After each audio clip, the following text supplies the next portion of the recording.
तो दोस्तों, एलआरडीए के नाम से ही कई स्टूडेंट्स के चेहरे पे टेंशन आ जाती है। ये एक ऐसा सेक्शन है जो कैट में सबसे अनप्रेडिक्टेबल और चैलेंजिंग माना जाता है और लास्ट मोमेंट में it can feel like a mountain to climb. आज हम देखेंगे कुछ रियल एंड प्रैक्टिकल टिप्स जिससे आप अपने एलआरडीए प्रेप को स्ट्रीमलाइन कर सकते हो, स्पेशली अगर आपके पास सिर्फ कुछ ही दिन बचे हैं। अगर आप भी सिर्फ सेट्स प्रैक्टिस कर रहे हो विदाउट एनी स्पेसिफिक स्ट्रेटेजी, तो हो सकता है आप सिर्फ अपने टाइम वेस्ट कर रहे हो। चलिए शुरू करते हैं एक छोटी सी कहानी के साथ। मान लो कि रोहन और स्नेहा दोनों कैट की प्रिपरेशन में लगे हुए हैं। दोनों के पास बस 10 दिन बचे हैं। रोहन पिछले कुछ महीने से डेली 2-3 एलआरडीए सेट सॉल्व कर रहा है।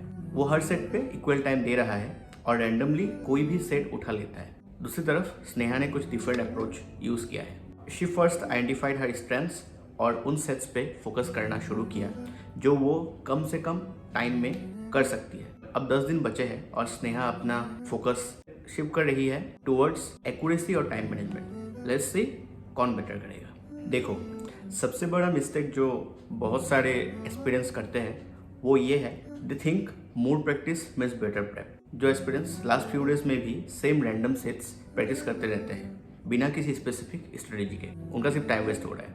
अब जब टाइम लिमिटेड है तो सिलेक्टिव और स्मार्ट प्रिपरेशन की ज़रूरत है। आपको सेट्स प्रैक्टिस करना चाहिए, लेकिन हर सेट को एनालाइज करके। For example, if you are struggling with a specific type of DI like tables and charts, तो उसी पे ज़्यादा टाइम दें। Instead of solving 10 different types, focus on your weaknesses और अपने स्ट्रॉन्ग एरियाज पे 100% एक्यूरेसी मेंटेन करो। Strategy 1, prioritise high accuracy sets. एक चीज़ आपको समझनी होगी, एलआरडीआई में मार्क्स कम मिलेंगे अगर आप रैंडम गेसेस करोगे और एक्यूरेसी लो होगी। सो ये फाइनलिस्ट में आपका पहला फोकस होना चाहिए एक्यूरेसी पे, नॉट ऑन क्वांटिटी। अगर आपको एक सेट सॉल्व करना है तो करके छोड़ो, लेकिन सही तरीके से करो। अब मान लो आपने एक वेन डायग्राम बेस्ड सेट उठाया। जब आप इसको प्रैक्टिस कर रहे हो, एनालाइज करो कि कहाँ आप टाइम लॉस कर रहे हो। Strategy 2, stick to familiar set types in the last days. मान लो रोहन ने अपने प्रिपरेशन के दौरान मोस्टली पजल्स पे ज़्यादा फोकस किया था क्योंकि उसको उनमें मज़ा आता था, लेकिन लास्ट मोमेंट में वो कुछ नए सेट टाइप्स एक्सप्लोर करने लगा, games and tournaments for example, जिसमें वो अभी तक कंफर्टेबल नहीं हुआ है।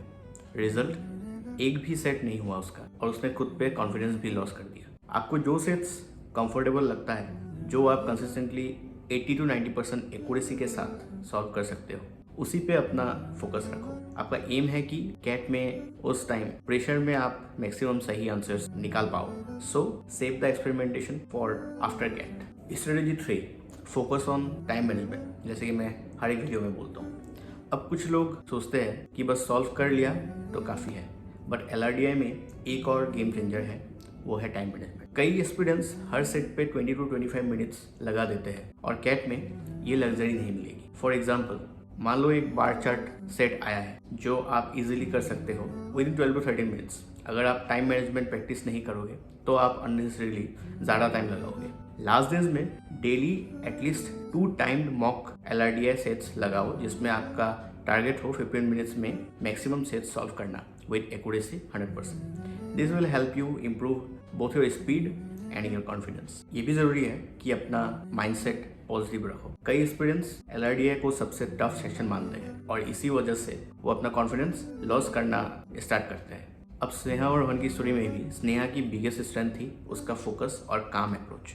वो कॉन्फिडेंट थी कि जो वो सॉल्व करेगी वो 100% सही होगा। तो अपने माइंड को कंडीशन करो कि you are prepared for LRDI और जो सेट्स आप सॉल्व करते हो उस पर फेथ रखो। आखिरी मोमेंट पे कॉन्फिडेंस लॉस मत करो क्योंकि ये आपका बिगेस्ट एसेट है। सो दोस्तों, रिकेप करते हैं। अब लास्ट मोमेंट पे सिर्फ सेट्स सॉल्व मत करो, अपने स्ट्रेंथ्स पे फोकस करो, एक्यूरेसी को प्रायोरिटी दो और जो फेमिलियर सेट्स है उन्हीं को रिफाइन करो। टाइम मैनेजमेंट और कॉन्फिडेंस से ही आप एलआरडीआई सेक्शन को कॉन्कर कर सकते हो। रिमेंबर, स्नेहा और रोहन की स्टोरी में स्नेहा का अप्रोच उसका विनिंग स्ट्रेटेजी बना, तो आप भी स्नेहा की तरह अप्रोच रखो और अपना गेम प्लान बना के कॉन्फिडेंटली जाओ एग्जाम में। All the best. अगर आपको ये टिप्स हेल्पफुल लगे तो वीडियो को लाइक करें और इस चैनल को सब्सक्राइब जरूर करें for more such content. Thanks for watching.